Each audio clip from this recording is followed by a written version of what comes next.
The sky above Vornax 4 had long been choked by ash, its colorless clouds carrying the taste of iron and old blood.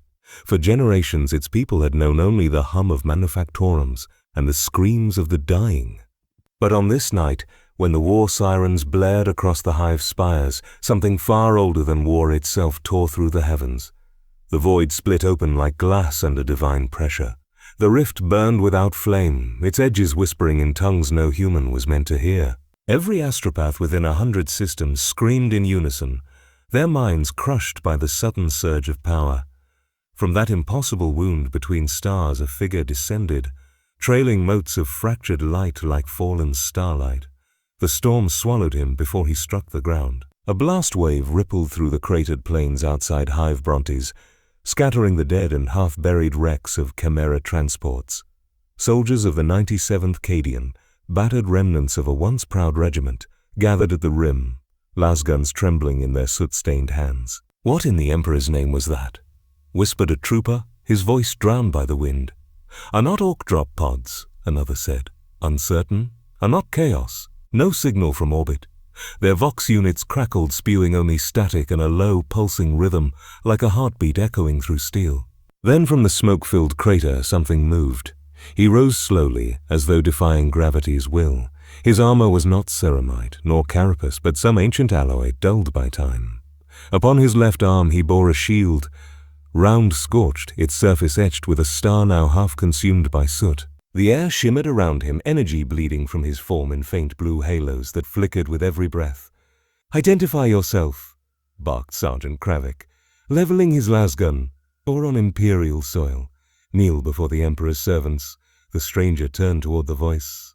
His eyes, pale with exhaustion yet unyielding, met the barrel of the weapon. "Where am I?" he asked. His voice carried weight, not command, but conviction, as if he spoke to remind the world it still had a soul. "I dropped the weapon," Kravik roared. Instead, the man looked upward, to the jagged wound still burning faintly across the heavens. His expression hardened, grief and determination merging into something elemental. "It's not over," he murmured. "Not again." Kravik hesitated. The words meant nothing, but the tone made the men falter. It was the way he stood, broken but not bowed. Even surrounded by rifles, he carried himself as one used to leading others through fire. Then the sky screamed again. A secondary explosion blossomed along the horizon. From the hive's outer wall came the sound of impact cannons and the guttural roar of orc engines. The assault had begun anew. "Emperor's mercy, they've broken through," shouted a Vox operator. A Sector 12 breached, Kravik cursed. "A form up, all units to defensive positions. Move." The stranger stepped forward. "You're under attack," he said, not as a question. "You'll stay put, outsider," Kravik snapped. "I can help." Kravik almost laughed. "You'll die, same as the rest of us." The man's gaze drifted to the wounded nearby, conscripts dragging comrades through mud, faces smeared with oil and fear. He dropped to one knee beside a dying trooper whose chest armor was half melted. Without hesitation, he tore a strip from his own uniform, wrapping the wound with steady hands. "No one dies if I can stand," he said softly. The words shouldn't have meant anything. Yet something in his tone, the promise behind it, cut through the despair like a clean blade. Even the dying soldier looked up, eyes clearing for one final moment. When the first orc shell struck the ridge, the stranger was already moving. He charged forward, shield raised, intercepting the debris and shockwave, as if by instinct. The blast that should have torn men apart instead dispersed against an invisible field that rippled from his shield's surface. The guard stared in disbelief. By the throne, Kravik whispered. The stranger looked back. "You want to live?" For reasons none could explain, they followed him. They poured down the slope, lasguns blazing into the smoke. Orcs stormed from the ruins, hooking laughing beasts clad in rusted armor, but where the stranger fought, their laughter died. His movements were impossible. Fluid, precise, a dance of defiance. The shield struck with thunderous force, shattering bone and iron alike. Each motion carried purpose, each blow saving another life. When an orc knob brought down its cleaver, the stranger caught it mid-swing, muscles trembling, eyes burning with fury. With a roar, he drove his shield forward, breaking the creature's jaw and sending it sprawling. The guard rallied behind him, their morale ignited. Bolter fire from the flanks tore through the enemy ranks. For the first time in weeks, the line held. By dawn, the ridge was theirs again. Exhausted soldiers slumped against broken walls, whispering prayers to the Emperor or to the nameless savior who had fallen from the sky. The stranger stood at the center of the carnage, shield cracked but unbroken. He looked to the rising sun, pale, lifeless, hidden behind smog, and felt no warmth. Kravik approached, Lasgun lowered. "You fight like a space marine," he muttered. "But you're no Astartes. No armor, no Jean markings, no seal of the Imperium. I'm just a man," the stranger said. "A soldier." Kravik frowned. "A man doesn't stop an orc shell with his arm." The stranger's lips pressed into a thin line. "Then maybe I'm not just a man anymore." Overhead the sky pulsed once more, faint echoes rippling through the rift. The wound in reality was closing, but not cleanly. The air reeked of ozone and something else, something watching. A shadow stirred within the clouds, unseen yet felt, and as the stranger's eyes lifted, a whisper brushed his thoughts, a voice that was not human, not kind, and not done with him yet. He tightened his grip on the shield. "Whatever you are," Kravik said, uneasy, "the Inquisition will want answers." The stranger looked back toward the burning horizon. "They'll have to wait," he said. "There's still a war to fight." Above them, the rift shuddered and bled light one last time before sealing shut. In its wake hung only silence, an omen written in fire and ash, marking the arrival of something the Imperium had not known in millennia: hope. The stranger awoke to darkness and the scent of incense. His head throbbed with the echo of screams he hadn't heard, his memory clouded by shards of light and sound that refused to settle. For a long time he lay still, feeling the vibration of machinery beneath him, steady, mechanical, endless. Somewhere nearby a voice murmured litanies in a language both sacred and cold. When his eyes opened, ceiling above him was an arch of iron, embossed with the sigil of the Imperium. The double-headed eagle, chains hung from it, some bearing censers, others hooks. Candles burned in alcoves along the wall, their wax mixing with the grime of centuries. He was in a cell. His shield rested against the far wall, bound in steel clamps and marked with warning sigils. His uniform was gone, replaced by a rough grey tunic that stank of oil and dust. The air itself felt heavy, as if the room disapproved of his breathing. The door hissed open. 2 soldiers entered first, Cadian uniforms, their armor scraped raw from battle. Between them walked a figure in black robes trimmed with gold. His eyes glowed faintly beneath a hood, bionic implants tracing silver lines across his skull. In his hand he held a data slate and a rosarius that pulsed faintly with sanctioned light.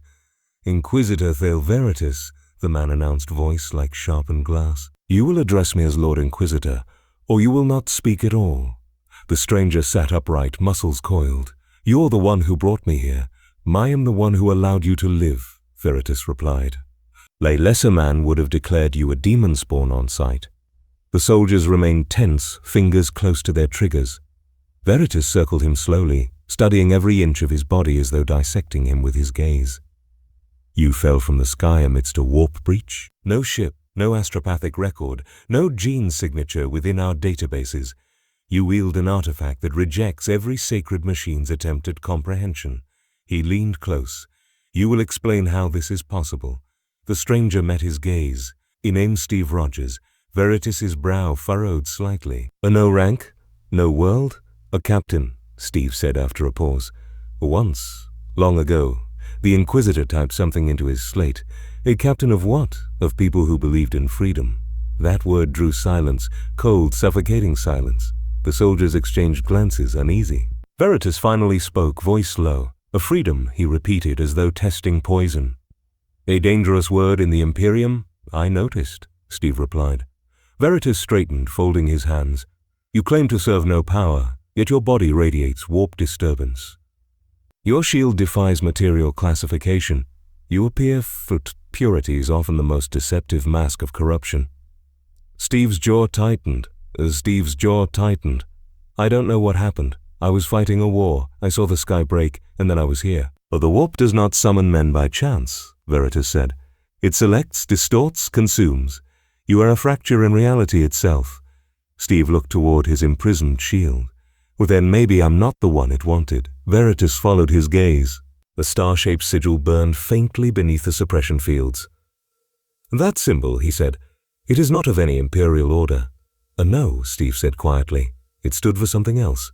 "What?" He hesitated, the memory of another age pressing against his mind. the old flag fluttering above ruined cities, the roar of voices shouting for a cause that had meant something once. It stood for the idea that people could choose right over wrong without someone telling them which was which. Veritas stared unblinking. A blasphemy, a truth. The soldiers shifted, uncertain whether to intervene. But Veritas lifted a hand. You speak as if you understand the galaxy. You do not. The Emperor's light is the only truth that remains. There is no freedom here, only survival. But then maybe that's why I'm here, Steve said. To remind someone what the difference looks like. For the first time, Veritas's composure cracked.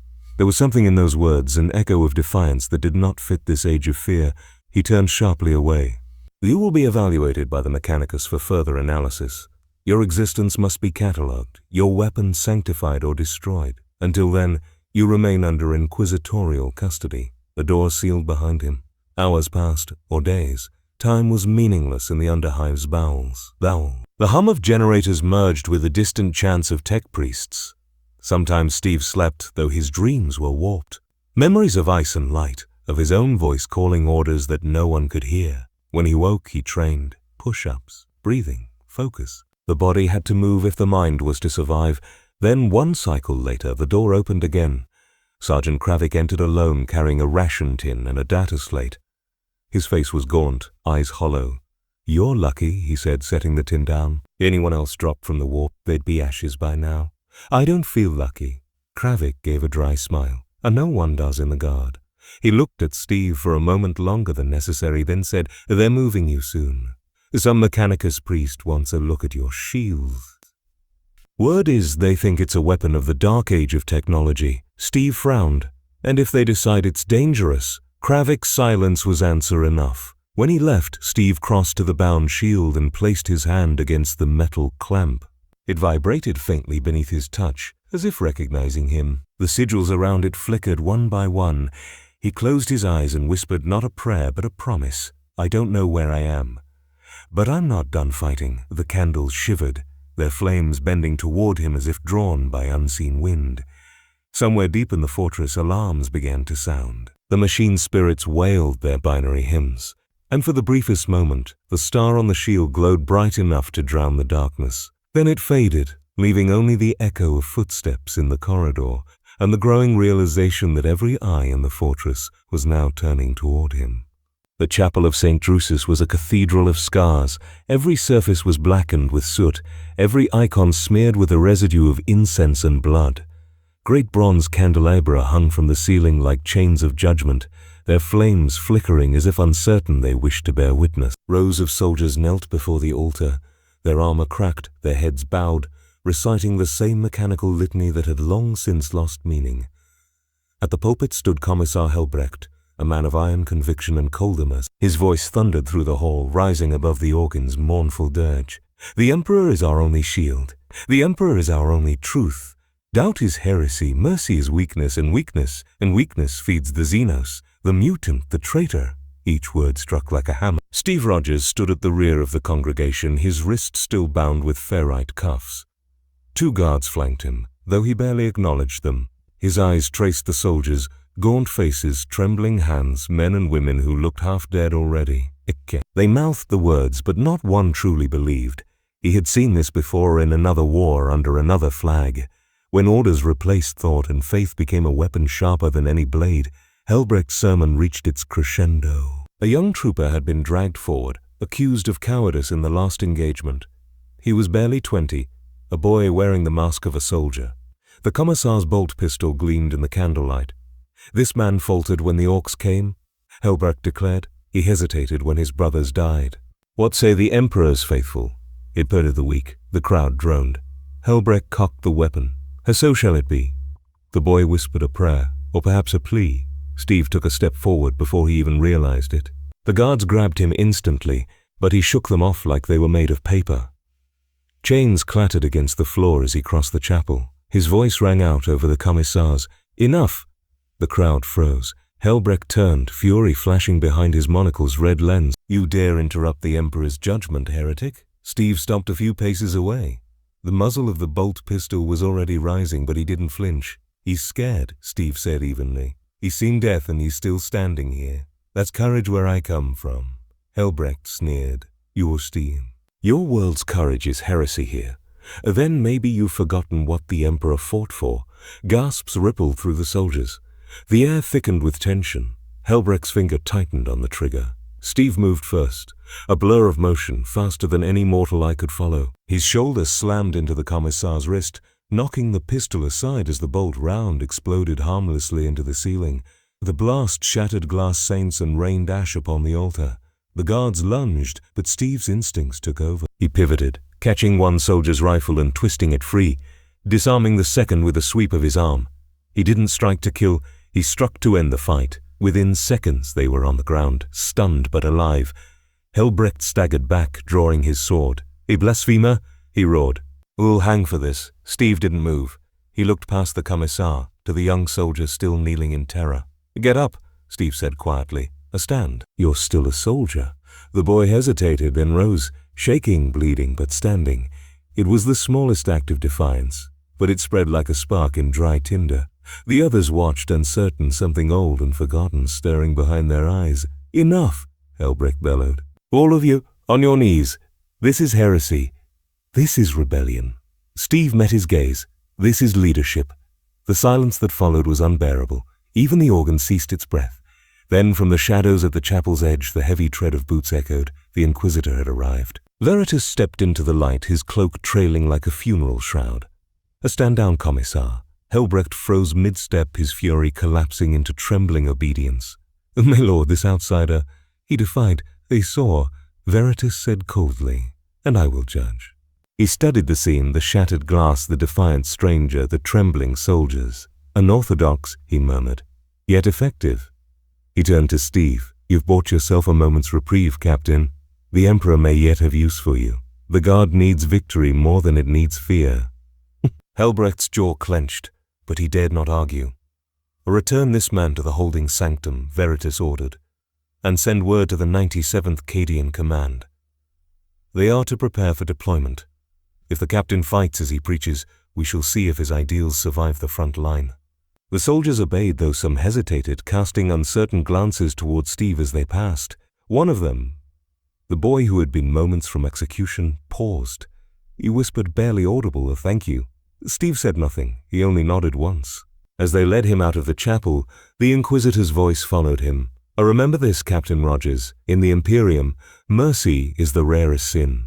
You've shown it. Now you'll pay for it in war." Steve looked back at the altar, where the candles flickered weakly in the cold air. "War's the only thing I've ever paid in," he said quietly, and as the doors of the chapel sealed shut, the echo of those words lingered in the incense smoke, defiant, forbidden, and unforgotten. The world beneath Hive Brontes was a labyrinth of silence and steel. Vaulted tunnels stretched for miles, lined with relics of forgotten wars, broken servitors, rusted banners, the bones of soldiers whose names had long been erased from every record. Deep within this sanctum, Steve Rogers sat chained to an interrogation chair of black iron. Runes of suppression glowed faintly along the floor, pulsing with dull red light like a slow heartbeat. Inquisitor Thale Veritas watched from the shadows, his eyes catching the light like the glint of a blade. The chamber's lumen globes flickered with every word of the machine spirit's hymn, their hum blending with the rhythmic clatter of servo skulls drifting through the air. Captain Rogers, Veritas said finally, voice echoing off the walls. "You stand accused of defiance against the Commissariat, possession of an unregistered artifact, and willful interference with the Emperor's law. Do you deny it?" Steve's eyes, calm but steady, met his. "I don't deny helping a man who didn't deserve to die." The Inquisitor tilted his head. "You speak as though your morality outweighs the Emperor's will." "I speak as if people matter," Steve replied. "If that's a crime, then maybe your Emperor isn't the one I should be answering to." Veritas smiled faintly, though it held no warmth. Such pride. "You remind me of the Primarchs in the old texts, heroes who thought themselves above divine order. You know how they ended, don't you?" Steve didn't answer. Veritas stepped closer, the light catching the burnished edges of his augmetic face. "Tell me, Captain, what are you?" "You heal faster than mortal men. You strike with impossible precision. Your strength defies record. No human born of this galaxy possesses such attributes." "I'm human," Steve said quietly. "Just built different." The Inquisitor paced around him, mechanical robes whispering across the floor. "Enhanced then, perhaps an abomination from the dark age of technology, perhaps something worse. A servo skull descended from the ceiling, its optics flickering as it projected streams of data around Steve's body. Diagrams shimmered in the air, pulsing lines tracing bone density, neural response, genetic stability. Veritas studied the display, and no warp corruption detected, he murmured. No mutation. No psychic resonance. He leaned closer, frowning. And yet, there is something else. A resonance not of this universe.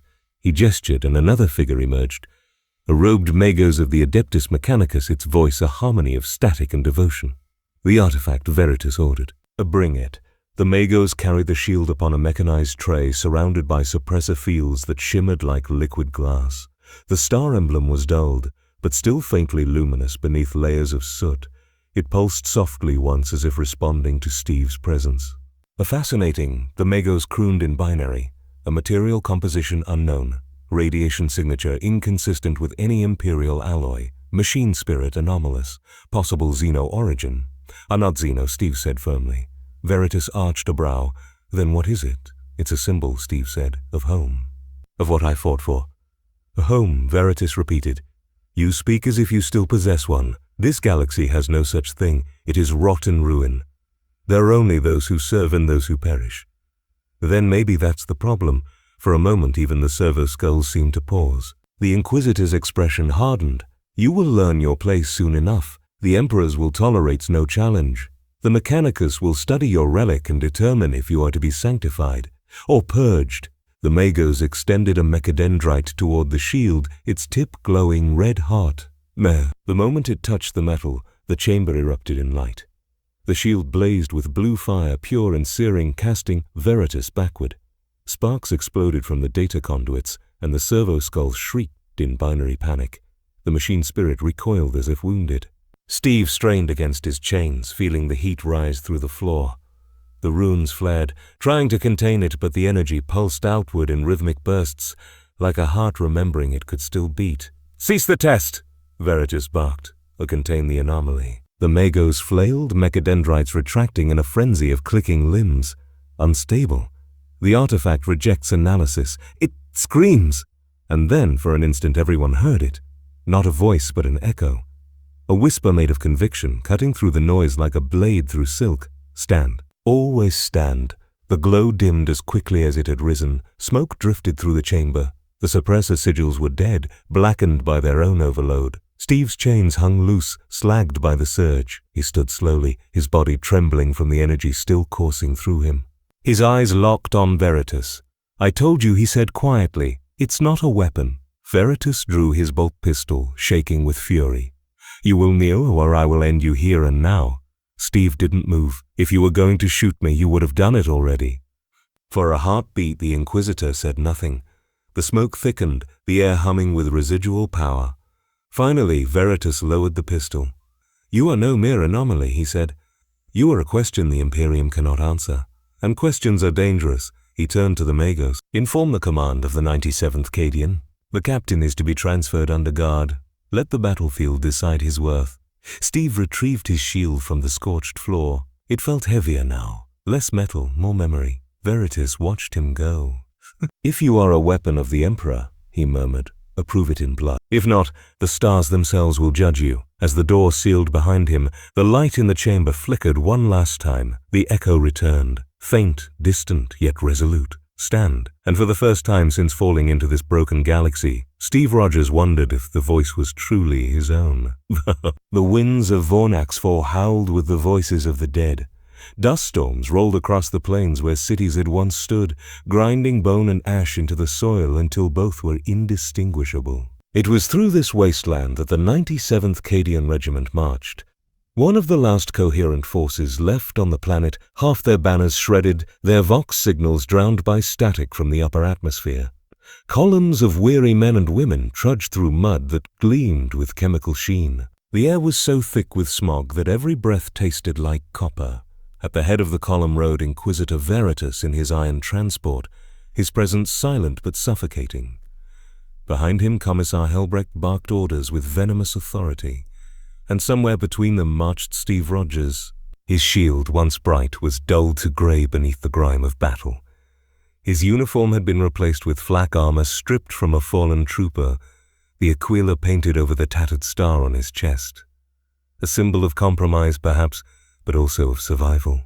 The men around him spoke in low tones, unsure whether to salute or avert their eyes. Eyes forward, soldiers! Helbrecht's voice cut through the haze. And no talking in formation. You follow orders, you live. You falter, you die. Steve's gaze swept the lines. There were too few officers left. Squads marched without sergeants, platoons without medics. He could see it, the slow unraveling of discipline, the despair behind their hollow stares. He had seen that look before in another century, another world. Soldiers fighting a war they no longer believed in. As dusk fell, the regiment made camp beside the remains of a shattered manufactorum. Once it had built tanks for the Cadian 8th now. Its forges were cold, its machine spirits long abandoned. Steve sat apart from the others, cleaning his shield. Its surface reflected flickering campfire light, each spark a fleeting reminder of life in a dying world. A young guardsman approached, hesitant. The same boy Steve had saved from execution in the chapel. Sir, the boy said softly, they said you fought off an orc warband by yourself. Steve smiled faintly. Not by myself. Just with people who needed a reason to keep standing. The boy knelt, eyes wide. Oh, is it true you come from beyond the stars? Steve hesitated. Something like that? What's it like there? He paused, searching for words that could survive the truth. Different. People still fought wars, still bled. But they believed in something. Freedom, justice. Words that meant something once. The boy frowned. Those words sound like heresy here, and maybe that's why they're worth remembering, Steve said. Before the boy could respond, the ground shook. Vox alarms wailed across the camp. Fox alarms wailed across the camp. Shadows flickered along the horizon. Columns of green flame rising in the distance. Orc war engines. Our positions! Helbrecht roared. The defense lines. Now! The regiment scrambled into formation.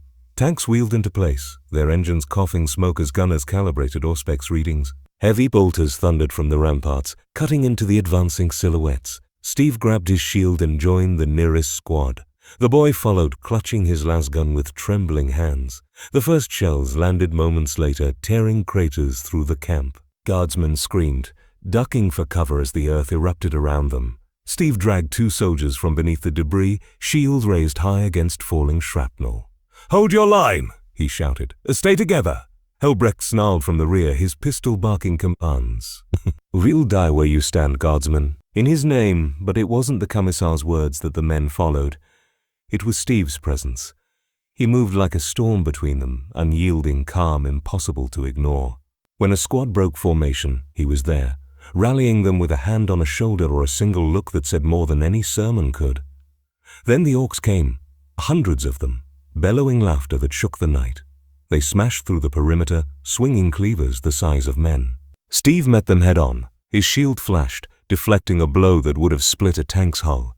He struck low, breaking an orc's knee before driving the edge of the shield into its throat. Another charged him with a roar. He caught it by the tusks, twisted, and hurled it into the flames. The guardsmen, seeing him fight, found their courage. Their lasguns cracked in unison, red beams cutting through green flesh. What had been a retreat turned into a line of fire. Through it all, Steve moved with purpose, protecting, not commanding, fighting not for orders, but for those beside him. The Inquisitor watched from his command tank, expression unreadable. His Vox officer turned, awestruck. "My lord, he's holding the front alone. The troops, they're following him." Veritas said nothing.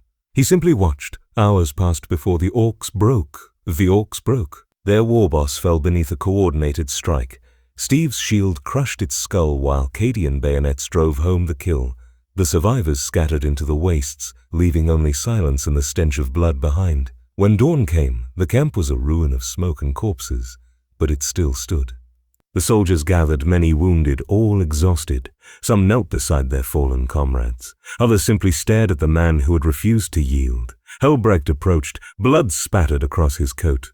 "You disobeyed my orders," he hissed. "You took command without sanction."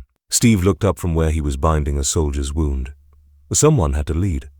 Helbrecht drew his pistol, but Veritas appeared beside him, cloak sweeping the dust. "Enough," the Inquisitor said. "The Emperor rewards victory, Commissar, and Captain Rogers has delivered one." Helbrecht's eyes blazed with fury, but he holstered the weapon. He'll inspire rebellion, he spat. Perhaps, Veritas replied, or perhaps faith. The commissar turned away, muttering curses to the throne. Veritas regarded Steve in silence for a long moment. You fight as if you still believe your life matters.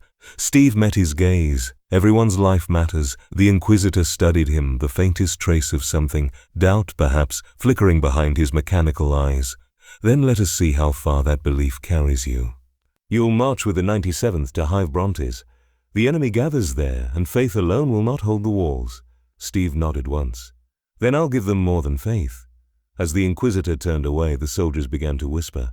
Some called him heretic, others called him savior, But among the weary ranks of the 97th, a name began to take root, spreading in secret, like an ember refusing to die. The Star Banner Captain. And though he did not yet know it, that name would soon echo through the ranks of the Imperium like forbidden scripture, a reminder that even in the heart of despair, a single man's courage could still make the galaxy tremble. Hive Brontes rose from the poisoned earth like the corpse of a god. Its spires, blackened by millennia of soot and warfare, stabbed the red sky, their upper levels long since collapsed under bombardment. Billions had once lived within those walls. Now only the echoes of war remained. The orcs had descended in endless waves, choking the streets with green flesh and smoke. The guard had been fighting for weeks, and losing. From the ridge above the ruined perimeter, Steve Rogers stared at the city below. Vast plumes of fire tore through the horizon. The air was thick with the chemical stench of promethium and decay. Behind him, the 97th Cadian assembled in silence. What had once been a regiment was now a remnant. Ragged, hollow-eyed soldiers standing beneath a tattered banner that no longer inspired anyone. Inquisitor Veritas's command post crackled with Vox transmissions. Grove Bronte's command collapsing, a voice hissed. Sector 12 overrun. Reinforcements not expected. Emperor preserve us. The message cut off in static. Veritas turned to Steve. Your last victory was impressive. But this is not a skirmish. This is annihilation. The orcs have brought siege engines from orbit. Every man who enters that hive will die. Steve's gaze didn't waver. Then we make sure it means something. You think this world can be saved? Veritas asked, almost amused. You think hope is stronger than the green tide? I think the people here deserve someone who still believes it can be. Veritas regarded him for a moment longer, then looked away. Very well. Lead them. But understand this, Captain Rogers. If you fail, I will burn this world clean in the Emperor's name. Steve gave a grim nod. But then you'd better pray I don't. He turned toward the soldiers. Their faces lifted as he walked past. The boy he'd saved from execution, Kravik the weary sergeant, dozens of others who had followed him through fire and horror. He stopped before them, resting the edge of his shield in the dirt. You've been told you're fighting for the Emperor, he said, voice carrying over the wind. For duty, for survival. But I'm asking you to fight for each other, for the person next to you. Because if we're going to die here, we'll do it as men and women who still remember what it means to stand together. The silence that followed was heavy, but it wasn't hopeless. Something ancient stirred in their hearts, a glimmer of courage buried beneath centuries of fear. Helbrecht scoffed from the rear. The Emperor demands obedience, not speeches. Steve didn't look back. The Emperor can have obedience. I'm asking for courage. With that, he raised his shield and the march began. The assault on Hive Brontes started at dawn. The skies were crimson with fire as Valkyrie gunships screamed overhead, dropping payloads into the orc lines. The 97th advanced through the lower city, streets choked with debris and the dead. Every step forward was a battle. The first breach came at the Gate of Iron Saints. Orc tanks, stitched together from looted armor, crashed through the ruins, spewing smoke and flame. Steve charged ahead of the guard, shield raised, moving faster than any man should. He leapt onto the lead tank, deflecting a cannon shell with a burst of blue light as his shield absorbed the impact. The explosion threw him back, but he rolled to his feet, slamming the shield against the tank's viewport. The machine's front armor crumpled like paper. The guard followed, rallying behind him with a roar. Lasgun fire blazed across the ruins, cutting through waves of orcs. For a moment the tide turned. A captain! Kravik shouted over the comms. They're flanking from the hab blocks?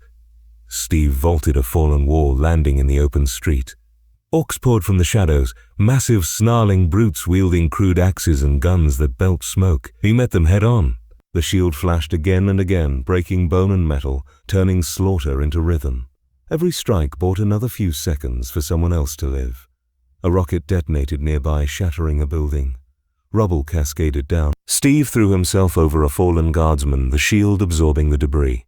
When the dust cleared, he lifted the soldier back to his feet. "You're not done yet," he said. "Sir, your arm—" Steve looked down.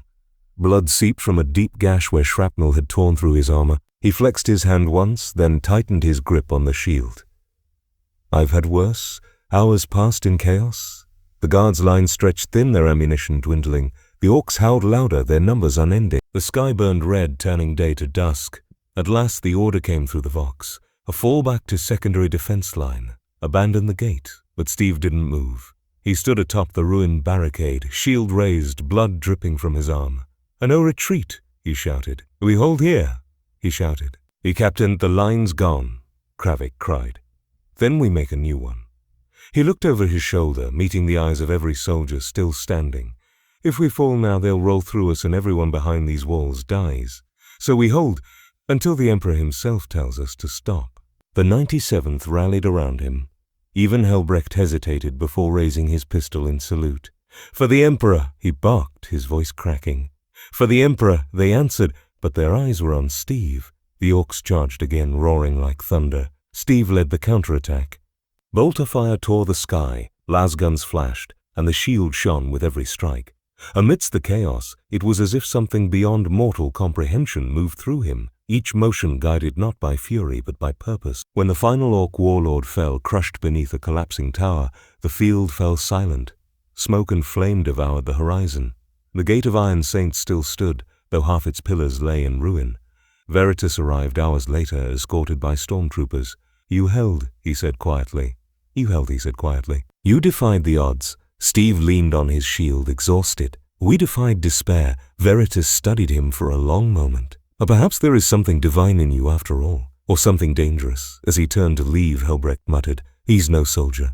He's an idea, and ideas can burn worlds, burn worlds." Steve watched the dawn rise over the broken hive. The light was dim, filtered through ash, but it was still light. He whispered, "Then let them try." And though the fires of Brontes still smoldered, for the first time in memory, the people of Vornax 4 looked to the east and dared to believe they might see another sunrise. Days passed since the fall of the Orc warlord, yet Hive Brontes remained a city of ghosts. The air reeked of burnt metal and blood, and the skies hung low, smothered by smoke that never cleared. The 97th Cadian Regiment now held the ruins with bleeding hands, an army of survivors rather than soldiers. They slept among corpses, ate among ashes, and waited for orders that would never come. But amid that desolation, something impossible began to stir. Whispers spread through the trenches and hab blocks. Soldiers who had fought at the Gate of Iron Saints spoke in hushed tones of a man who had faced death unarmed and unafraid, a man whose shield had turned aside orc shells, whose words had steadied the trembling and revived the dying. They called him by a name that no imperial record held, the Star Banner Captain. To speak it aloud was dangerous, but they did so anyway. Steve Rogers had become a rumor, and in the Imperium, rumor was heresy. He walked now among the wreckage, tending to the wounded and helping the engineers rebuild the barricades. His arm still bore a deep scar, but he moved as if pain were a memory. The soldiers greeted him with silent nods, their faces hard but their eyes alive in a way Veritas had never seen. The Inquisitor stood at a distance watching. His servo skulls hovered close, recording everything. "You've done more damage to Imperial discipline in 1 week," he said to Helbrecht, "than any Xenos incursion could in a year." Helbrecht scowled. "He's a contagion. They speak his name like a prayer. Men are refusing orders, saying they'll only fight where he leads. This heroism undermines faith." Veritas's tone was measured, or restores it. A faith in him, perhaps, Helbrecht snapped. Not in the Emperor. Veritas said nothing for a long while. The war had taught him to fear silence. It was where thought lived, and thought was the first seed of rebellion. That evening, Steve sat by the campfire with a handful of soldiers. The air was thick with heat and machine oil, every surface alive with cables that pulsed like veins. Sparks rained endlessly from the ceilings as servitors hammered metal against metal, their mouths sewn shut, their eyes hollow. The sound was not of labor, it was of worship. The Adeptus Mechanicus had reclaimed their sanctum. and they had summoned the Starbanner captain. Steve Rogers followed Inquisitor Veritas and a contingent of Cadian guards through the molten corridors. Red-robed tech priests lined the walkway, chanting in Binharic code as the procession passed. Their mechanical limbs hissed and clicked in rhythm with the endless litany of praise to the machine god. Ahead, a pair of massive gates opened with a groan. Beyond them lay the Sanctum Ferrum, a circular chamber dominated by an ancient machine that reached the height of a cathedral spire. Its core burned with blue light, casting eerie illumination across the metal skulls embedded in the walls. At the center waited Magos Dominus Lucian Vihas, a creature more engine than man. His face was gone, replaced by a polished helm that split open like petals when he spoke. "Welcome, organic variables," he intoned, his voice a chorus of distortion. "The anomaly has arrived." Veritas inclined his head. "Proceed, Magos. The Emperor requires clarity." Vihos gestured with a mechadendrite. "The clarity requires dissection." Steve's eyes narrowed. "You'll have to forgive me if I'm not volunteering for that." The Magos turned toward him, lenses whirring, emotion detected, resistance, illogical. "Your construct," he paused, focusing on the shield at Steve's side, irradiates frequencies beyond the known electromagnetic spectrum. "Nonconformity indicates heresy." "I've heard that word too many times already," Steve said quietly. "The Omnissiah tolerates no anomaly." "Then maybe the Omnissiah needs to learn tolerance." The chamber went utterly still. Even the servitors paused mid-strike. Veritas's expression hardened, but he did not intervene. He wanted to see what would happen. Magos Vihos extended two servo arms, their ends sparking with energy. "You will relinquish the relic." Steve lifted the shield, its surface reflecting the forge light like molten glass. "You can study it all you want," he said, "but it's not just metal, it's what it stands for." "And what does it stand for?" the Magos asked, voice rising into a screech of static. "A choice," Steve said. "The courage, the idea that every life matters." The Magos shuddered, processors whirring violently. "Irrelevant data. Ideological contamination purge required." The air filled with the hum of power. Lances of red light arced from the walls, striking the floor around Steve in a cage of energy. Servitors advanced, their mechanical limbs extending saws, injectors, and drills. Veritas raised a hand. "Enough, Magos. The captain fights for the Emperor now. His idealism serves a purpose." Vihos ignored him. "All anomalies must be resolved. His presence disrupts the faith of the flesh. The flesh questions. The flesh doubts." The first servitor lunged. Steve reacted instantly. His shield flashed, intercepting the blow and deflecting it into the floor. The impact sent sparks flying. A second servitor swung. Steve caught its wrist, twisting until the metal joints snapped. He moved like a force of nature amid the machines, fluid and fierce, every strike a statement of defiance. Veritas watched with something close to fascination. Even stripped of reason, the man fought with precision and restraint, never killing if he didn't have to, or contain him. Or screamed, extending his own mechadendrites like a nest of serpents. Bolts of plasma seared the air, exploding against the shield's surface. The weapon pulsed again, brighter this time, the star on its face flaring like a sun. Then the forge went silent. Every machine halted. Every servitor froze mid-motion. The energy field collapsed in a rain of sparks. From the burning air came a single sound, a low hum that resonated deep in the bones, not mechanical, not natural. Steve stood in the center of the chamber, his shield glowing with ethereal light. He could feel something moving through him, familiar and foreign like a heartbeat that was not his own. And then, as if in answer to a question unspoken, the shield spoke, not in words but in memory. He saw the past. He saw himself charging into battle with brothers in arms long dead. He saw flags raised, promises made, worlds saved and lost. But beneath it all, one truth burned brighter than any. You do not serve power. You serve people. When his vision cleared, the light dimmed. The servitors slumped to the ground, their circuits fried. The Magos staggered, smoke pouring from his vents. "Impossible," he rasped. "The relic speaks?" Veritas approached, eyes gleaming with restrained awe. "You see now, Magos, this is no Xeno weapon. Perhaps this man's purpose is not heresy, but proof." Wass's voice was a hiss of static fury, a proof of corruption. That relic defies the Omnissiah's logic. "Then perhaps your logic is flawed," Veritas said. The Magos recoiled, scandalized. Steve stepped forward, lowering his shield. You asked what it stands for, he said quietly. It stands for the ones who can't defend themselves, the ones you forget when you worship your machines. Other flesh is weakness, Vihos spat. Maybe, Steve said, but it's still human. The Magos extended a trembling servo arm, but Veritas stopped him with a single cold glance. Enough, he said. The captain's words will not be erased. The Emperor himself chose this moment, this man, for a reason. Record the data and seal the forge. Vihos's optics flickered. This will be remembered as blasphemy. Then remember it well, Veritas replied. He turned to Steve. You've made powerful enemies today, Captain Rogers. The Mechanicus will not forget your defiance, nor will the Ecclesiarchy. You're a spark in a galaxy drenched in oil. Steve looked toward the dying forged light, his voice calm. Then maybe it's time someone lit a fire. Veritas's gaze lingered on him. Be careful what burns, Captain. Sometimes faith consumes its own. As they left the forge, the rhythmic chanting of the priests resumed, quieter, uncertain, like a machine spirit whispering its first prayer in doubt. And deep beneath the hive, in the dark where the echo of the battle still lingered, the great engines murmured in a new rhythm, one that sounded almost human. The nights on Vornax 4 had grown colder, though the fires never ceased. Hive Brontes still smoldered, its upper spires crumbling like candle wax under the weight of the sky. Yet beneath that ruin, whispers spread faster than flame. Soldiers spoke of visions in the dark, dreams filled with impossible colors, voices whispering their own names backwards. Some called it fatigue. Others called it the warp. Steve Rogers didn't sleep anymore. When he closed his eyes, he saw the same image over and over. A figure standing in a mirror, wearing his uniform but with eyes black as Voigtlas. The reflection smiled when he didn't. It whispered things he couldn't bear to repeat.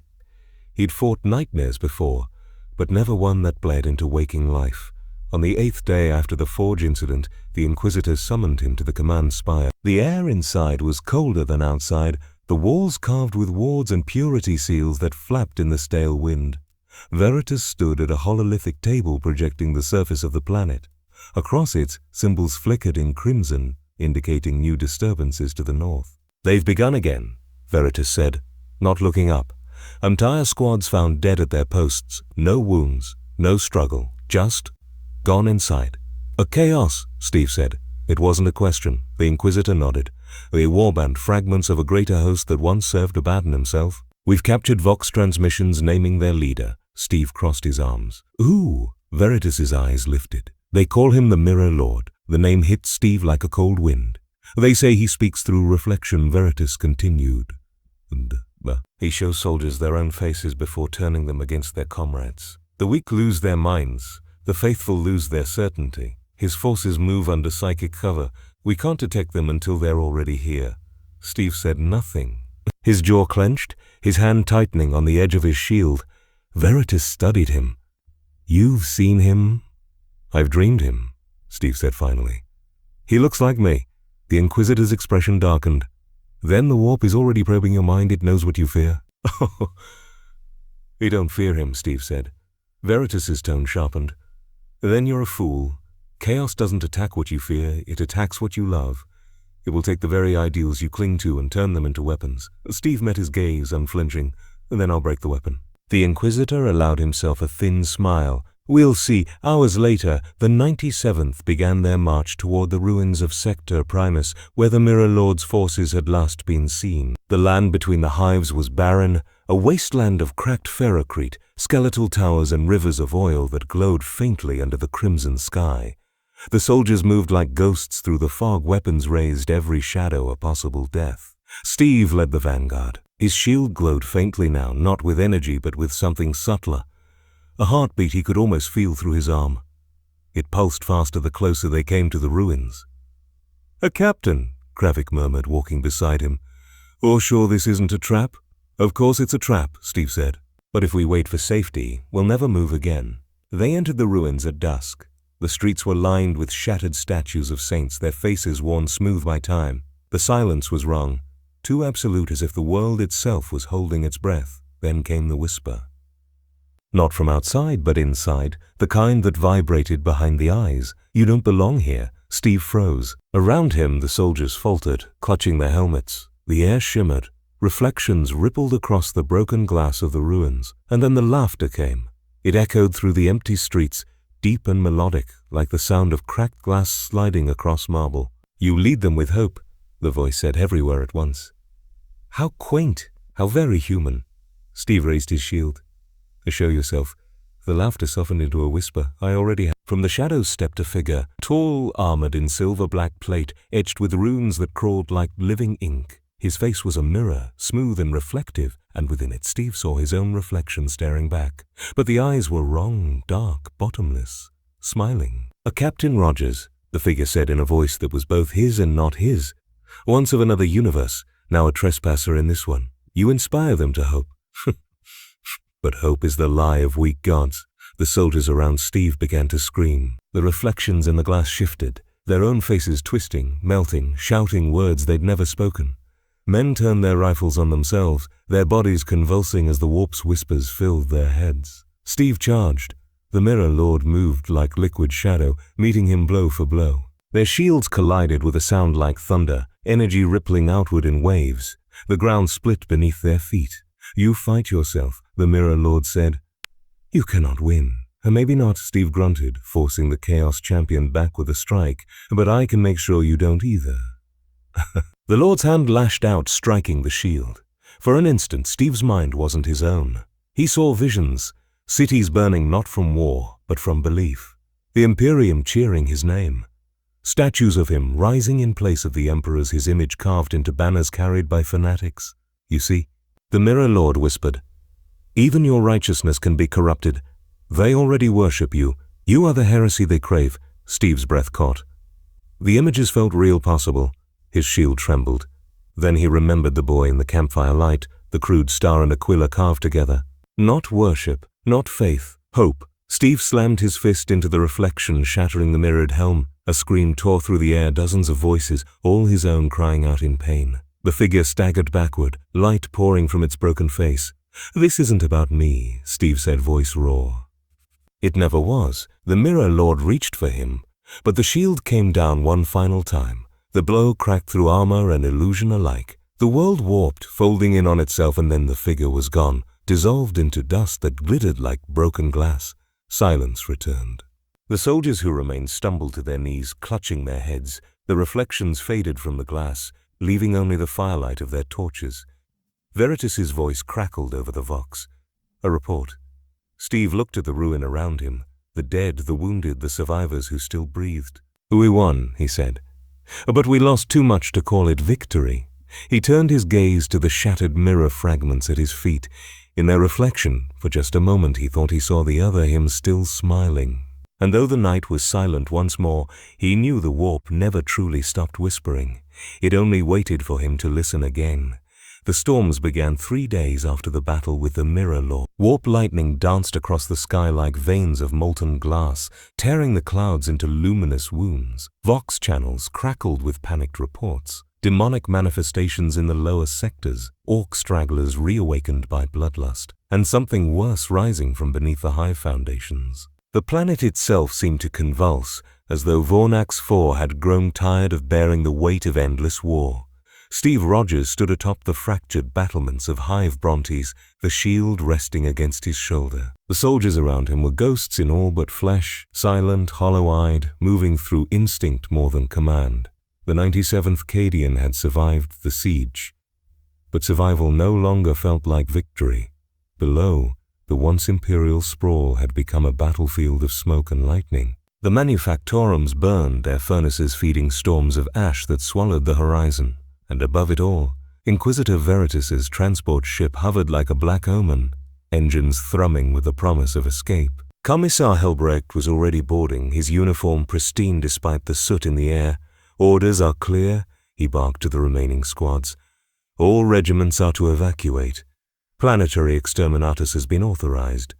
The Emperor's mercy demands we cleanse this world." A low murmur spread among the soldiers. They all knew what exterminatus meant. Orbital bombardment from the fleet above, a firestorm that would burn even memory to dust. Steve stepped forward. "There are still civilians in the lower hives." Helbrecht turned, his eyes gleaming with fanatical conviction. "The Emperors will spare no one who lingers in damnation. Their deaths are service." "That's not mercy," Steve said. That surrender, Helbrecht's jaw tightened. You do not understand our ways, alien. You do not comprehend the cost of heresy. You do not understand enough, Steve said, voice low. We're going to kill people because it's easier than saving them.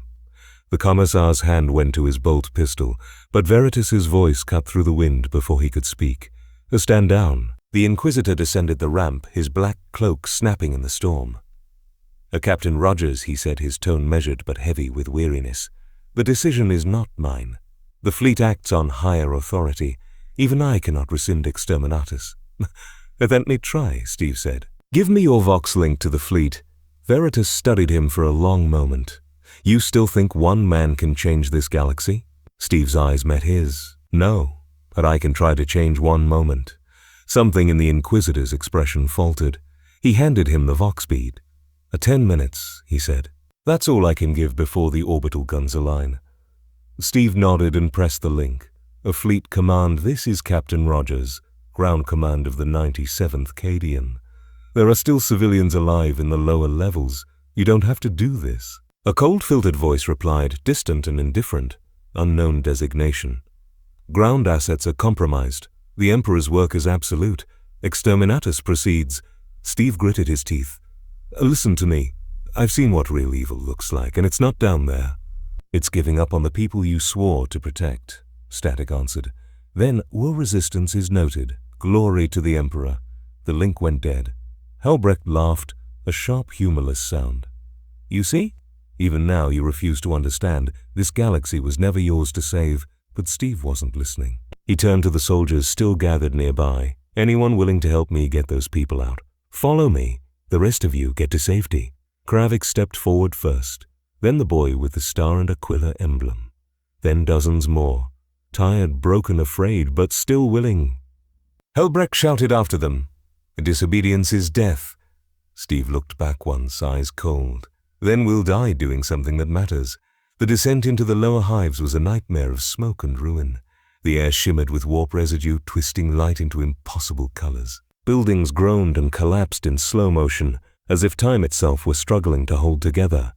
Through the haze they found survivors, families huddled beneath collapsed hablocks, children wrapped in torn Imperial banners, faces blackened with soot. Keep moving, Steve shouted, guiding them toward the evac routes. Stay close to the wall, don't look at the sky. A thunderous roar split the air as the first orbital strike hit miles away. The ground shook. Chunks of ferrocrete fell from above, crushing what had once been marketplaces and sanctuaries. Kravik stumbled beside him. We'll never make it in time. Yes, we will, Steve said, forcing himself forward through the chaos. We always do. Always do. When they reached the surface again, Veritas was waiting by the final transport craft, his expression unreadable. The air shimmered with heat from the orbital bombardment. You can't take them all, Veritas said, gesturing to the crowd of refugees. The weight will exceed lift capacity. Steve looked around, at the faces staring up at him, eyes wide with desperate belief. Then we'll make room. He handed his shield to the boy, pressing it into his hands. Keep it safe, he said. If anyone ever tells you there's no hope left, show them this. The boy shook his head, tears streaking through the grime. We're not coming? Not this time. Steve turned back toward the ruins. Another bombardment cracked the sky, the clouds splitting open in fiery rain. The Inquisitor watched him with a look that was almost human. You're going to die for them, he said. Steve smiled faintly. No, I'm going to live for them right up until I can't. He sprinted back into the fire.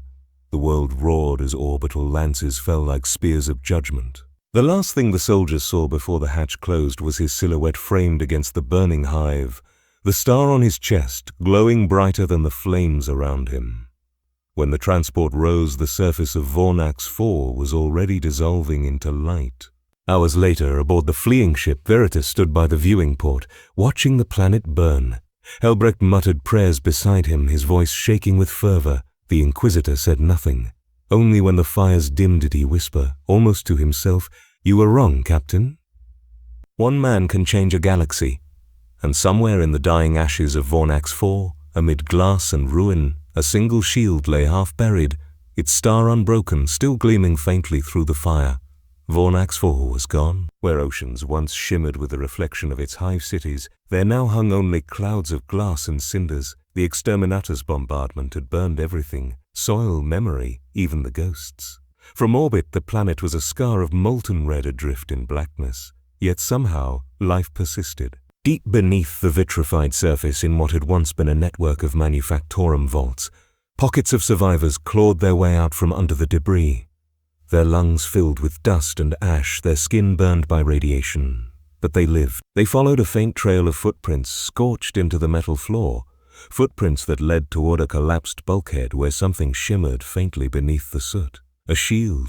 The boy who had carried it, the same one Steve Rogers had pressed it into, stumbled forward. His eyes were red with smoke, but his grip on the relic never loosened. The edge still glowed dimly, alive with residual warmth, as if it refused to accept the idea of death. Behind him, Kravik limped through the rubble with a dozen other guardsmen. Their armor was cracked, their faces hollow, but they still moved. They had survived the impossible, and none of them believed it was by chance. "He's gone," one whispered, looking at the molten horizon. And no one could have lived through that. Kravik's gaze lingered on the boy clutching the shield. "Oh, don't tell him that," he said quietly. For days they wandered the ruins, scavenging what little rations remained from the old Underhive stores. Radiation storms raged above, painting the world in shifting hues of red and green. Every night, they huddled together, the shield propped upright in the center of their circle like a makeshift shrine. They didn't pray to it. They remembered it.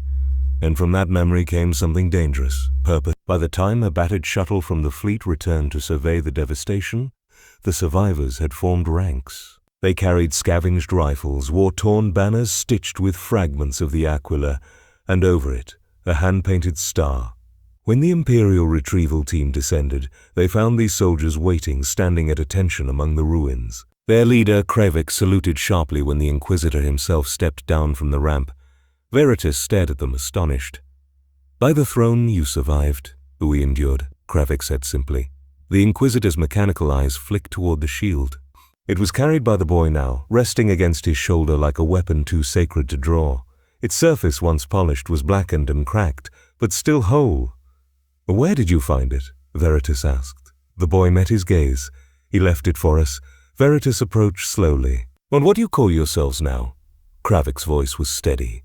"We're the Freeborn. The 97th is gone. We fight for the people he died for." Helbrecht, standing behind the Inquisitor, spat in disgust. "Rebels," he muttered. "You dare claim allegiance to a dead heretic?" The boy raised his chin. He wasn't heretic. He was human. The Commissar's hand went for his pistol, but Veritas stopped him with a gesture. "Enough," he said quietly. He looked out over the desolation. Smoke coiled upward from fissures in the earth, but beyond the death and ash, he saw something the Imperium had long forgotten. Defiance, untainted by fear. "You shouldn't exist," Veritas said at last. "By all logic, none of you should." "Well, then maybe logic's overrated," Kravik said. For a long moment, no one spoke. Then the Inquisitor turned away, his cloak sweeping over the scorched stone. "Gather them," he ordered his retinue. "We'll take them to the fleet. They'll face judgment." But as the shuttle rose through the ash storm, Veritas found his gaze drawn again to the boy holding the shield. In the faint reflection of the viewport, he thought, just for an instant, that he saw another figure standing beside him, taller, broader, hand resting on the boy's shoulder. Then the image flickered and was gone. In the fleet's command sanctum, Veritas stood before the holographic seal of the Ordo Hereticus. The figure projected before him, a cardinal auditor in crimson robes, listened as Veritas gave his report. "You claim an anomaly survived the exterminatus," the cardinal said, voice sharp. "A symbol of rebellion persists among the remnants. Shall we dispatch purgation teams?" Veritas hesitated. His mind echoed with Steve's words. "If we're going to die, we'll do it for each other." "No," he said finally. "The anomaly is contained." The hologram flickered out. When the chamber was empty, Veritas placed both hands on the edge of the hololithic table. His reflection stared back at him from its polished surface, the cold face of an Inquisitor, half machine, half man.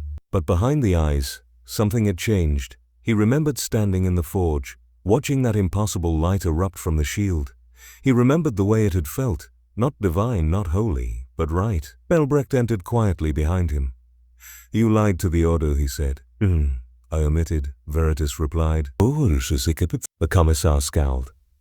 "That thing they call the Star Banner Captain, He planted a seed of heresy. It will spread. Veritas turned to face him. But perhaps it's what we've needed all along. Helbrecht's voice dropped to a hiss. You would risk damnation for sentiment? The Inquisitor regarded him coldly. No. For truth. Helbrecht opened his mouth, but no words came. When he left, Veritas stood alone once more. He looked out at the void where Vornax 4 had been, a glowing ember slowly fading into darkness. Somewhere out there, he knew, the Freeborn were still alive. They carried a cracked shield and a forbidden hope, and though the Imperium would never speak his name again, Steve Rogers had become something larger than a man, not a saint, not a god, a memory that refused to die. And as Veritas whispered a prayer, not to the Emperor, but to the idea that one man's courage might still matter, the stars outside the viewport seemed to burn a little brighter. The world chosen for the Freeborn's next stand had no name, only a number, designation, Gamma 4, an industrial ruin orbiting a dying sun.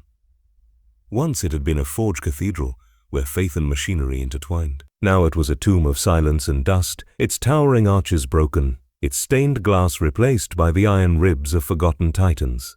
The Freeborn had made it their refuge, their sanctuary, and their promise. They came from dozens of shattered regiments, Cadians, Krieg Vostroyans, even deserters once marked for execution.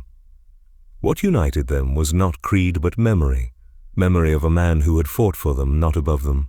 His shield, now carried by the boy who'd become a soldier, hung in the cathedral's heart, resting against a stone dais carved with a crude star. But in the warp, nothing stays buried. The echoes began weeks before the first attacks. Men heard whispers in the walls. The cogitators hummed with voices not their own. And one night under a sky bruised purple with storm, the glassless windows of the cathedral reflected a face that should have been dead. Steve Rogers awoke gasping, his chest burning with cold fire. He didn't remember rising from the ashes of Vornax, only the endless darkness, the whispers that told him stand again and again until he obeyed. His body bore scars that glowed faintly beneath the skin, like veins of light beneath marble. He was alive, but changed. He followed the echo of battle to Gamma 4, guided by fragments of broken astropathic signals and dreams that weren't dreams. When his drop pod tore through the planet's atmosphere, the Freeborn below thought it was judgment made manifest. When he stepped from the crater, the boy saw him first and fell to his knees, shield in hand.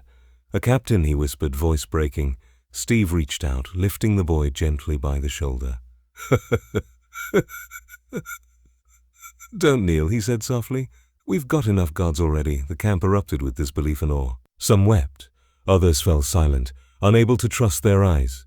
Only Kravik spoke, voice trembling. "We buried you, sir. We saw the world burn.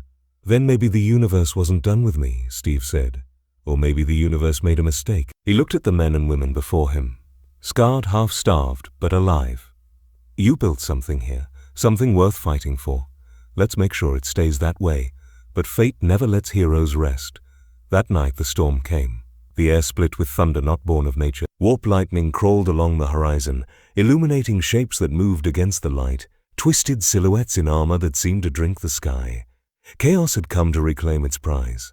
At their head rode a figure clad in Baroque silver plate, its face a flawless mirror. The Mirror Lord had returned. He spoke through every reflective surface in the fortress, his voice an echo of Steve's own. "But did you think I was gone? You can't destroy what is inside you." Steve stood at the cathedral gate, shield raised, the boy and Kravik beside him. The storm painted his armor in flashes of blue and crimson. "Then come and take it," he said. The first wave hit like a flood. Cultists and demon hosts poured through the shattered archways, chanting the Mirror Lord's name. The Freeborn met them in silence, their lasguns lighting the shadows like the flare of candles in a tomb. Steve waded into the heart of the battle, his shield glowing with impossible light. Every movement was instinct, every strike was purpose. "Hold the line!" Kravik shouted, firing into the horde. "For the captain." The boy raised the shield, deflecting a demon's claws, and Steve moved to cover him, back to back, fighting as if they shared one heartbeat. Then the air shifted. The cathedral's shattered rose window began to hum, every shard vibrating with a single note. The same word whispered through the warp since Vornax burned. "Stand." From the storm descended the Mirror Lord, his armor gleaming with reflections of every soldier's face. His presence bent reality, warping light and thought alike. "You survived the cleansing fire," he said, his voice echoing like the tolling of bells. "Do you see now, Captain? The Imperium burns worlds to preserve itself, and still you serve them.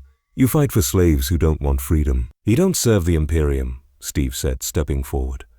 "I serve the people trapped in it." The Mirror Lord laughed, a sound like glass breaking in reverse. "And then you fight for a dream already dead." Their shields met with a crack of thunder. Sparks flew across the altar, setting torn banners aflame.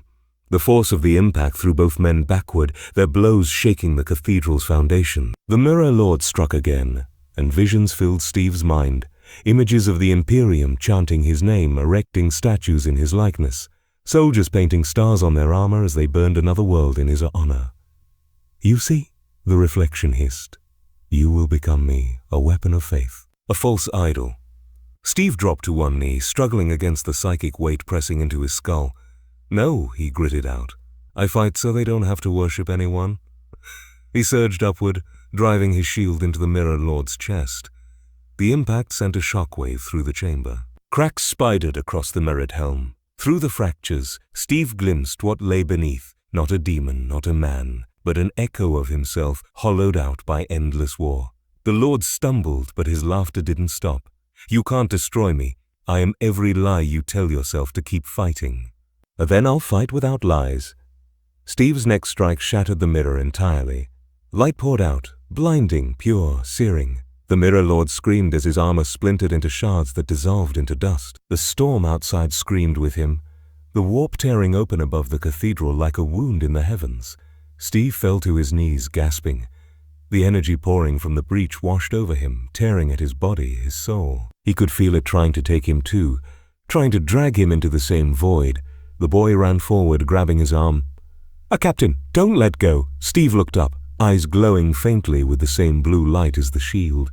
"Listen to me," he said. "You keep them alive. You keep them free. You keep them free. Don't let anyone tell you hope is heresy." He pressed the shield into the boy's hands once more. The light from the warp surged, engulfing them both.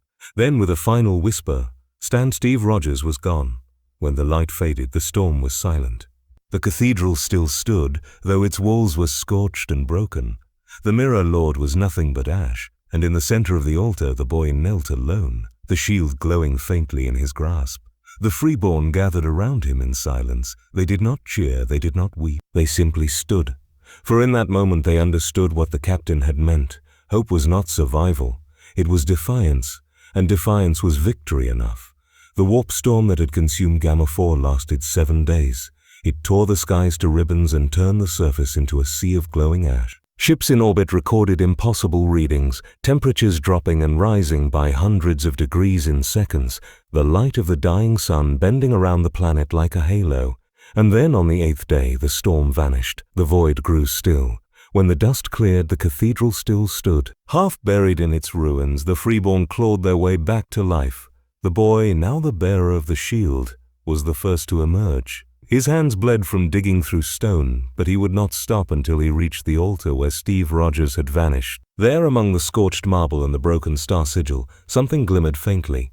A single shard of metal, blue and gold, warm to the touch. He lifted it and felt a pulse, not from the metal but from somewhere beyond it, like a heartbeat echoing across eternity. "A captain?" he whispered into the silence. For a long time there was nothing. Then, faint and distant, came a voice he couldn't quite hear, soft as breath, yet vast as the void itself. "Stand!" The boy fell to his knees, clutching the shard to his chest. Around him, the surviving freeborn began to gather, their faces lit by the faint glow of the relic. Some crossed themselves with the sign of the Aquila. Others simply watched, wordless. Kravik limped forward, his arm bound in torn cloth. "He's gone," he said, his voice breaking.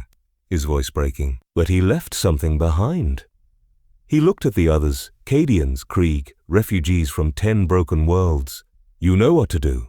They worked through the night, rebuilding what little they could. From the wreckage of the cathedral, they raised a pyre of stone and metal. At its peak, they fixed the shield's shard, encased in a frame of iron wings and hand-etched stars. When the first rays of dawn broke through the ash, the monument caught the light and sent it shimmering across the ruins. It was not the Emperor's light. It was something smaller, humbler, and perhaps because of that, far greater.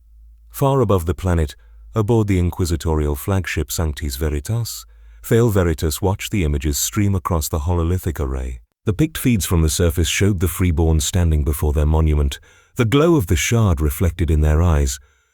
Helbrecht stood behind him, rigid as ever. "A blasphemy," he muttered. "They build a shrine to a ghost. You'll have to burn them for this, my lord."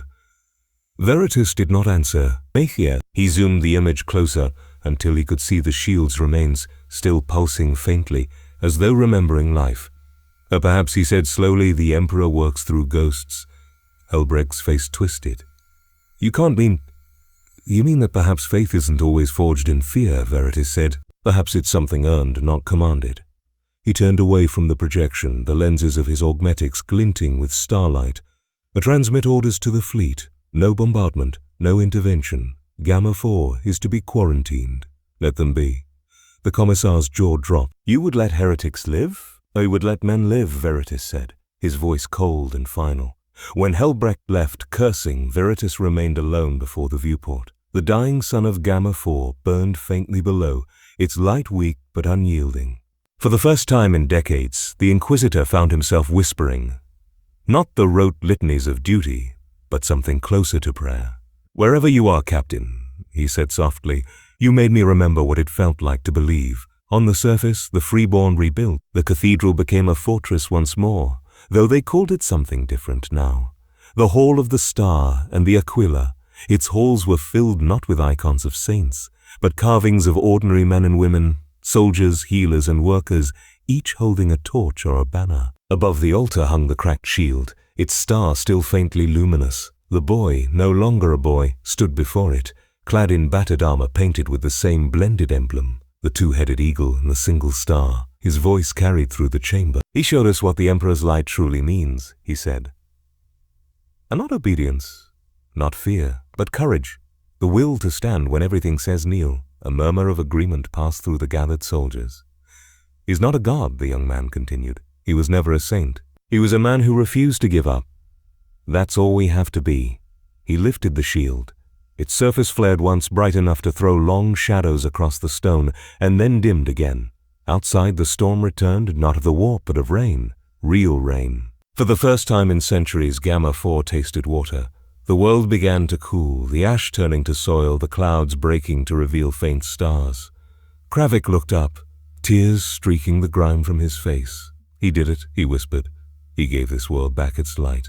That night, as the freeborn slept within the cathedral's broken nave, a figure stood at the edge of the rain-washed plain, cloaked in darkness, unarmed, its features half lost to shadow.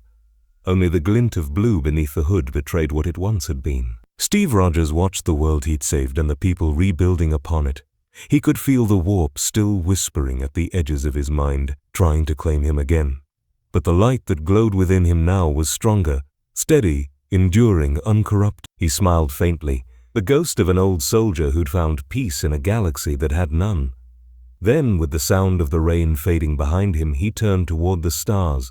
The shield's reflection shone across the horizon like dawn, and somewhere beyond the veil of the warp, where gods and monsters vied for eternity, the Emperor's light flared, brighter, cleaner for just a moment, as if acknowledging a kindred soul who had stood unbroken against the darkness. The story of the Star Banner Captain spread like a quiet contagion through the Imperium.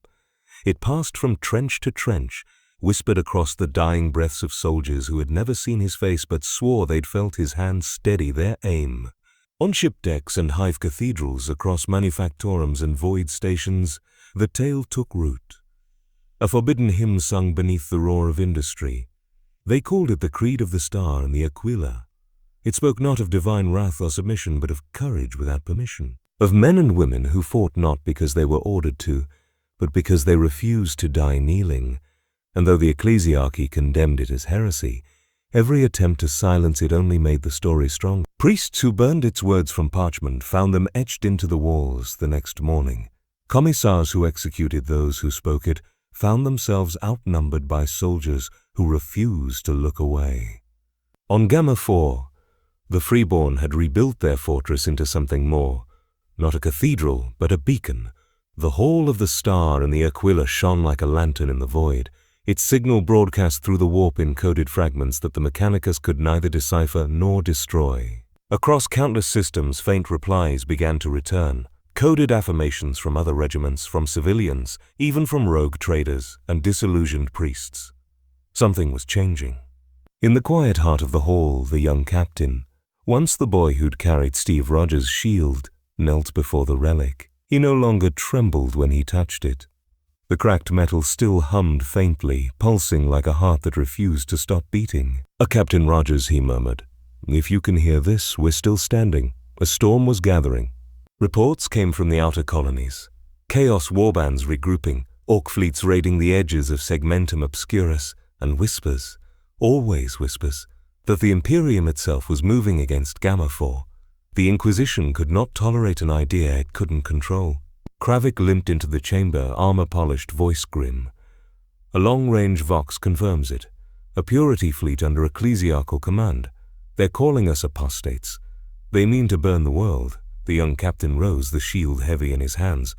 Then we hold, he said simply. Kravik nodded. The same words he used. When the fleet appeared in orbit, it blotted out the stars, dozens of black-hulled vessels, their prows carved with winged skulls, their litanies echoing through the void.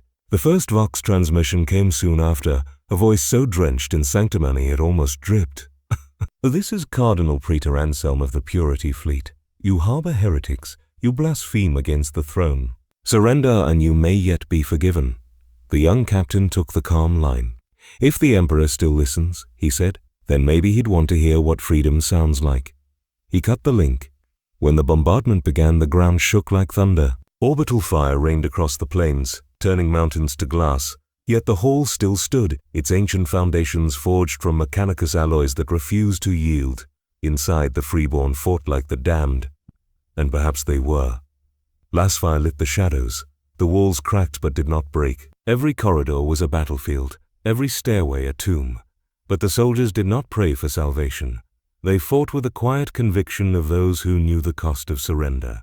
In the command spire above the battlefield, Inquisitor Theo Veritas watched from aboard the Sanctas Veritas. Far. He had not ordered the attack. The ecclesiarchy had bypassed him entirely.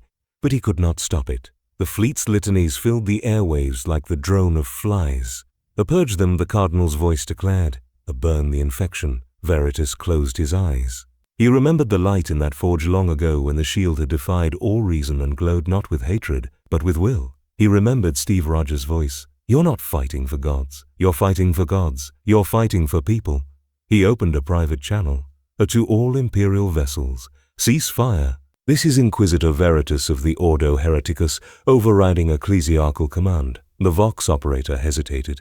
My lord, the cardinals seal out ranks. Transmit it anyway. Veritas snapped. And prepare my shuttle. I'm going down there. The shuttle broke through the flames of re-entry, streaking across a sky red with war. Veritas disembarked amid the chaos, his cloak catching in the heat. He found the young captain on the parapet of the hall, shield raised against the bombardment, the edges glowing white-hot. You should have run, Veritas said, shouting over the roar. And leave what he built? The captain replied. You taught me better than that. Veritas looked around, soldiers bleeding, dying, yet still fighting. He saw something he hadn't seen in decades. Men and women acting without fear, without hierarchy, without permission. Do you know what they'll call this? Veritas asked. The captain smiled faintly. Hope. The next bombardment never came. From orbit the Purity fleet faltered. Its systems went dark one by one, as though something unseen moved through the void, silencing their machine spirits. Across the black sky, a single beam of light pierced the clouds. Not warp light, not weapon fire, but something purer. Every soldier paused. Even Veritas stared upward, his mechanical eyes reflecting the glow. The captain lowered the shield slowly. He's watching, he whispered. The light intensified until it washed the battlefield in white. When it faded, the bombardment had ceased. The Purity fleet drifted in silence, its guns cold. Veritas sank to one knee, awe cracking through the armor of his reason. By the throne, he breathed. Or was it the Emperor? The young captain looked at the shield, the star glowing anew, the aquila etched beside it, shining as if newly forged. Maybe, he said quietly, or maybe it was him. The light spread across the horizon, rising like a second dawn. For a single moment the galaxy, so vast, so brutal, seemed to breathe. And on every world where the story of the star and the Aquila had taken root, men and women paused at their work, turned their faces to the stars and whispered the same word, the same command that had outlasted death, despair, and fire. Stand. The fires of Gamma 4 had long since cooled. What had been molten plains were now fields of black glass that shimmered under a pale new dawn. The hall of the star and the Aquila still stood, though its walls were fractured and its banners scorched. To the survivors below, it was no longer a fortress. It was a story, one that refused to die. Inquisitor Thale Veritas walked among the ruins, his boots echoing softly against stone that still held the memory of fire. The air smelled of ozone and dust, yet it was not the scent of death he noticed most. It was the faint sweetness of rain. Gamma 4, once thought irredeemable, had begun to heal. Patches of moss clung to the ruins and small white flowers grew where the light from the shield's monument fell. He paused before the altar. The relic hung where the young captain had placed it, the old shield of Steve Rogers, its cracked surface reflecting both the star and the Aquila in the same breath. Someone had cleaned it, polished it. Beneath it on a slab of iron were carved words, a creed written not in High Gothic but in the tongue of soldiers. No gods, no masters, just one another. Veritas traced the letters with a trembling hand. His augmetic optics flickered, recording the words even though he knew they would never leave this room. To carry such phrases beyond these walls was to invite death. Yet still they endured, scrawled in the bunkers of Cadian outposts, whispered in the barracks of hive worlds, scratched into the walls of prisoner holes. The Inquisitor looked up at the shield. "You've become something you never intended, Captain," he said quietly. A myth in a galaxy that kills them faster than it makes them. Behind him, footsteps approached. The young captain, no longer the boy he remembered but a hardened leader in his own right, bowed slightly. His armor was repaired, the blended insignia of Star and Aquila shining faintly under the flickering lumen lamps. "The fleet's gone," the captain said. The ecclesiarch withdrew what was left. "Word is spreading faster than they can contain it. Some worlds are refusing time. Others are painting the star beside the Aquila." Veritas exhaled slowly. "Then the Inquisition will come for you next." "They already have," the captain replied. "But we'll keep standing." There was no arrogance in his voice, only calm certainty, the kind that had once belonged to Steve Rogers. The Inquisitor regarded him for a long moment. "You understand, don't you, what that means? You are not a regiment anymore. You are an idea, and ideas are hunted." The captain's expression did not change. Or so was he. Veritas almost smiled. Or so is the Emperor. They stood in silence, the distant hum of the planet's winds the only sound between them. "I came here to erase you," Veritas said finally. "That was my duty. But duty is a chain, and I've worn it too long. I've seen what obedience makes of men." He turned to face the younger man fully. "I cannot join you. The Order would burn 1,000 worlds to erase a name, and mine is still written in their ledgers. But I can do one thing." He removed his rosette, the sigil of the Inquisition, forged from black adamant and set with the imperial skull. He placed it at the base of the monument. "Let this die with me," he said, "and let what you've built live." The captain saluted him. Not the sharp motion of imperial drill, but a simple human gesture. Then we'll both have done something right. By the time Veritas's shuttle lifted off, the sky above Gamma 4 had turned from grey to silver. The world was no longer silent. The first signs of rebuilding could be heard, hammers against metal, voices raised not in prayer but in purpose. As the ship ascended through the cloud layer, Veritas looked down one last time. The hall of the Star and the Aquila was only a speck now, but its lights still reached him, a faint pulse through the fog. He activated his Vox recorder, his voice steady, formal, but softer than it had ever been. "Final record, Ordo Hereticus. The anomaly known as the Star Banner Captain is no more. Planet Gamma 4 declared barren, uninhabitable. No further action required." He paused, then added quietly, off record, "May the Emperor forgive this lie." He shut the recorder off and leaned back in his seat. For the first time in his long life, the weight of his title seemed lighter. He looked at the stars, endless, unblinking, merciless, and felt something he hadn't felt since childhood. Hope. Years later, when historians would argue whether the freeborn ever truly existed, the official records would show nothing. No fleet, no war, no rebellion. The Inquisition saw to that. But in the cracks between history, In the spaces no parchment could reach, the legend endured. They said that in the blackest nights of the Imperium, when hive cities fell to madness and planets cried for deliverance, a figure sometimes appeared on the battlefield. Not a god, not a demon, but a man with a round shield bearing a faded star. He never spoke. He simply stood, and the sight of him was enough to make the broken rise again. The priests called it hallucination. The soldiers called it salvation. And somewhere beyond the light of dying suns, where the warp brushed against the edge of memory, a lone figure watched the galaxy churn. His armor was scarred, his shield worn, his eyes ancient and tired. But when he looked upon the endless night, he did not see despair. He saw work unfinished. Steve Rogers stood at the threshold of eternity, the light of 1,000 worlds reflecting in his gaze. The voice of the warp still whispered, tempting, pleading, "Kneel, rest, forget." He only smiled. "I've got one more fight left in me," the warp shuddered. And somewhere far below, on a world lit by 2 suns, a soldier awoke in the middle of battle. His wounds healed, his fear gone, his voice steady as he shouted over the gunfire. "Hold the line!" He didn't know why he said it, he didn't know where the strength came from. But in that moment the universe remembered. And once more, across the darkness of a galaxy that had forgotten mercy, a man who should not have been still whispered the command that had outlived empires and gods alike. "Stand."